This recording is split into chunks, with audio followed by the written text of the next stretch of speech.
سەرباری ئەو ناکۆچ و ناتەبایە سیاسی لە هەرێمی کوردستان هەیە، بەڵام هێشتا تین و تاوی گەرمی ئەو ناکۆچانە نەگەیشتووەتە کەرکوک و هەمووان لەسەر ئەوە کۆکن تا دەگرێ نەیگوازنەوە بۆ ئەو شارە. کێشەکانی ناو هەولێر تا پردێدێن و لە سلێمانیشەوە تا بانی مەقان لەوێ بەرپرسی حزبەکان ململانێ و ناڕەزایەتەکانیان لەسەر یەکتر بەجێ دەهێڵن و لە ناو کەرکوکدا باسی پێکەوە کارکردن و یەخستنی هەڵوێستی کوورد دەکەن. یەکێتی نیشتیمانی کوردستان کە خاوەنی زۆرترین دەنگی شارەکەیە بەرپرسەکانی دەڵێن ئەوان توانیوانە ئیدارێکی شایستەی ململانەکان بدەن و بەهۆی سیاسەتی هاوسەنگی ئەوانەوە هەموو لایەک توانیوەتی لە کەرکوکدا خەریکی کار و چالاکی خۆی بێ. هێواشزانی یەکێتی نیشتیمانی کوردستان لە کەرکوویەکێ لە حیزبە باڵادەسەکانە وەتوانم بڵێم لە کۆی 12 کورسی پەرلەمانی لە شاری کەرکوک 6 هی یەکێتیە و 6ەکەی دیکەی هی لایەن و هی نەتەوەکانی دیکەی حیزبەکانی دیکەیە بۆیە یەکێتی توانیوێتی ئەم تەوازنە ڕابگرێەوە یەکێتی نیشتیمانی باوەڕی بە دیموکراتیەت هەیە بۆیە هەر کێشەیەک بێتە پێشەوەیمە ئەتوانین بە شکڵێک چارەسەری بکەین.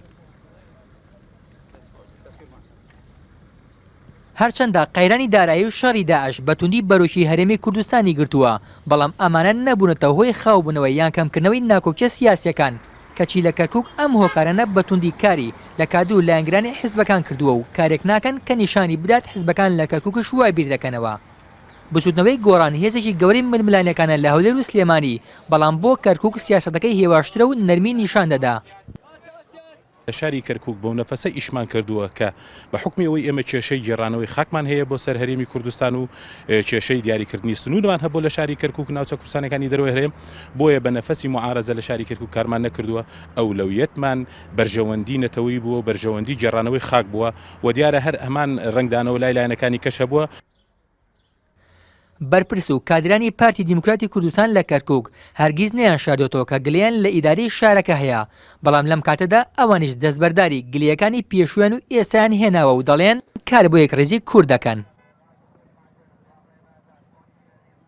کەرکوک تایبەتمەندی خۆی هەیە، هەروەها نزیکە لە داعش نزیکە لە کەرکوکەوە، هەر ئەو کاتێک کە ئەو کێشە و ململانەیە لە هەرێمی کوردستان ڕوویدا بەرپرسی یەکەمی حزبەکانی حزبە کوردستانیەکانی کەرکوک بە کۆدانیشتن بڕیارێکیاندا کە خۆیان نەگلێنن لەو کێشە و ململانەیە کە لە هەرێمی کوردستان هەیە. ئەم پێکەوە هەڵکردنەی حزبە کوردستانەکان تەنیا بە دروشم و قسە نیە، بەڵکو ماگانە کۆبنەوەی لایەنە کوردستانەکانی کەرکوشان هەیە و هەرجارە و لە بارگای حزبێکدا ئەنجامی دەدەن و تێیدا ڕەوشی سیاسی کوردستان و عێراق تاوتوێ دەکەن. ئۆشین جۆڵە NRT کەرکوک.